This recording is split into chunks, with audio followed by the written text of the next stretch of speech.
Did you do it? Yes. What did it cost?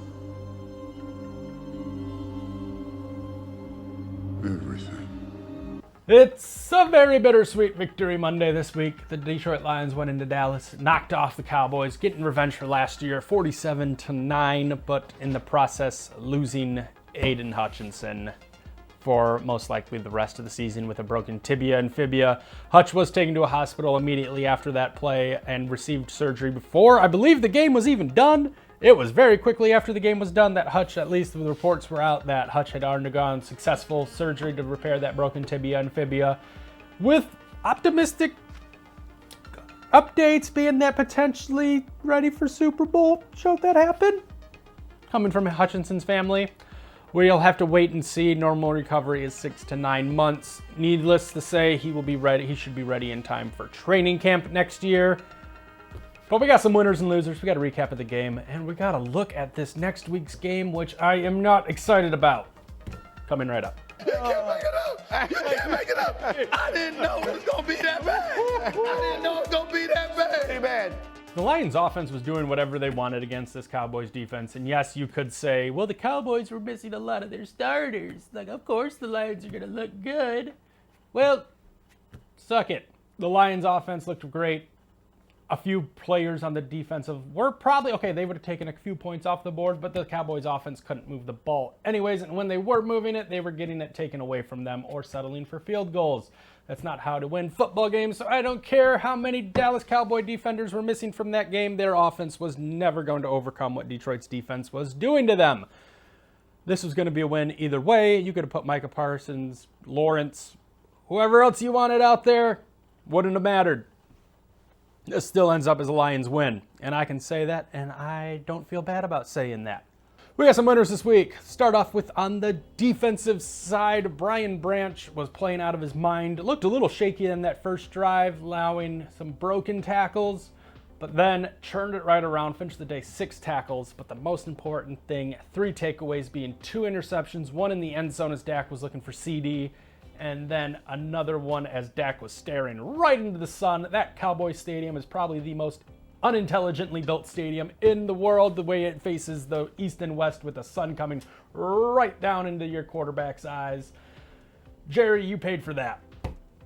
But Brian Branch also gets 1 peanut punch on the sideline that Terrion Arnold is able to recover and give the Lions the ball back. The important thing to note, all 3 of those takeaways were when the Cowboys were starting to move the ball a little bit, potentially getting a little life. And that first takeaway in the end zone was when the score was still 10-3. And so Brian Branch getting out there to help stop the Cowboys from scoring and then letting the Lions score on that drive to make it 17-3 is huge. It's a 7-point swing, and that helps win the game. Sticking with the defense, so let's shout out Kirby Joseph real quick. He got his 4th interception of the year, tied for the lead in the NFL. And if I'm not mistaken, all 4 of his interceptions have been in the red zone, or in the end zone rather, and that's a huge 24-point swing without those 4 touchdowns taken off the board.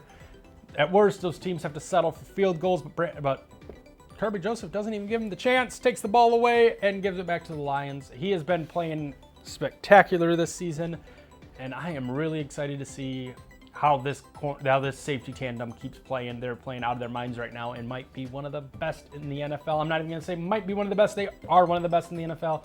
By the end of the season, they might be the best in the NFL. Let's talk about Aleem McNeil. We lost 1 defensive lineman, but another one stepped up this week, that being Aleem McNeil. I want to shout out Hutch real quick. Quick recovery, speedy recovery, all that. And it is such a Hutch thing to do, to break your leg mid-play and still end up making the sack. What the hell are you made of? And you're insane.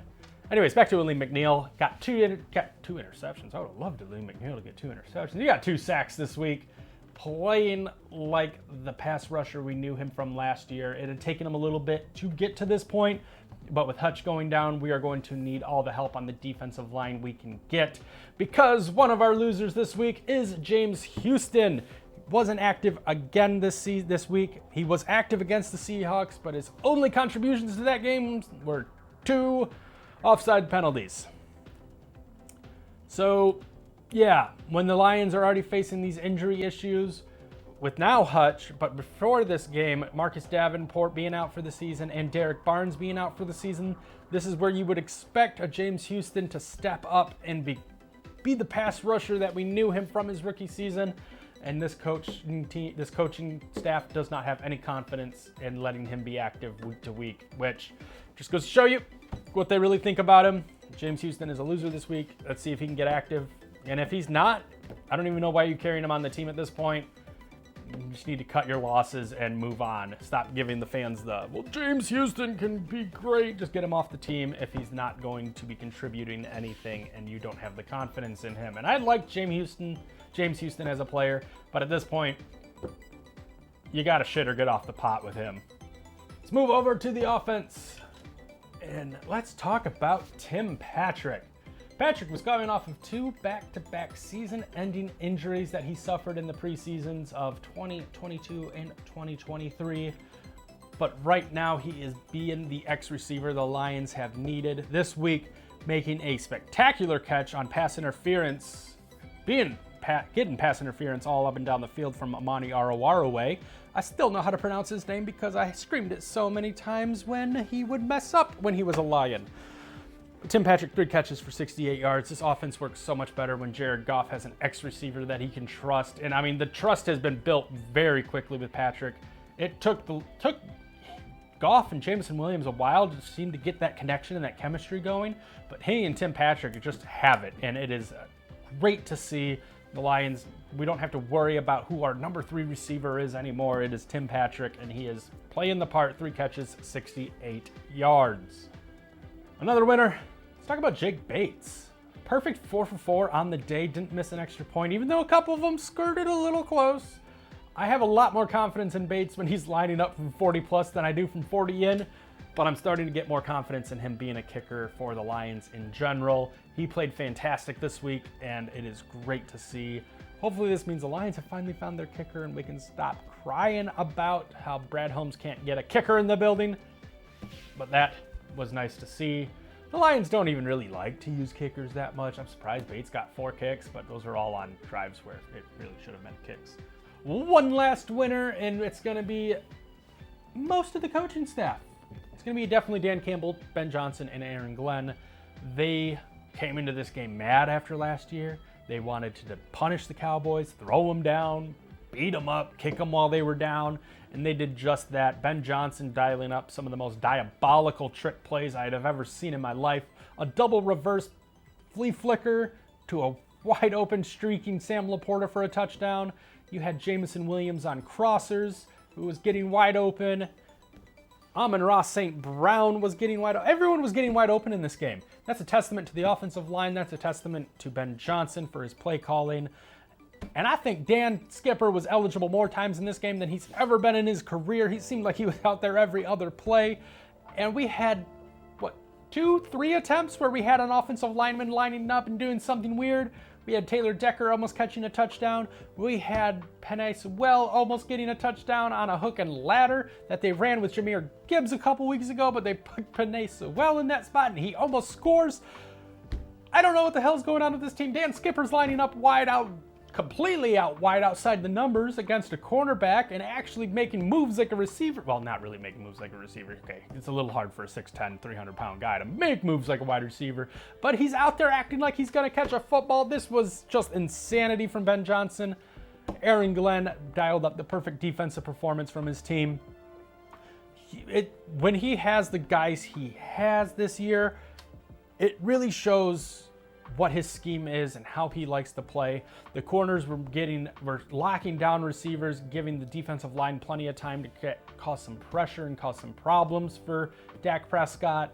The defensive line was getting there fast enough to where the corners didn't have to cover long. The linebackers were playing pretty spectacularly all day long. Alex Anzalone was a monster again. He is looking like an all-pro this season, continuing that, which allows Jack Campbell and Malcolm Rodriguez to kind of just play loose and get a little goosey out there. Everyone on the defense pretty much looked great. There's a couple things you can nitpick here and there. Jack Campbell getting called for a holding. And there was another hold call. I think that might have been on Anzalone.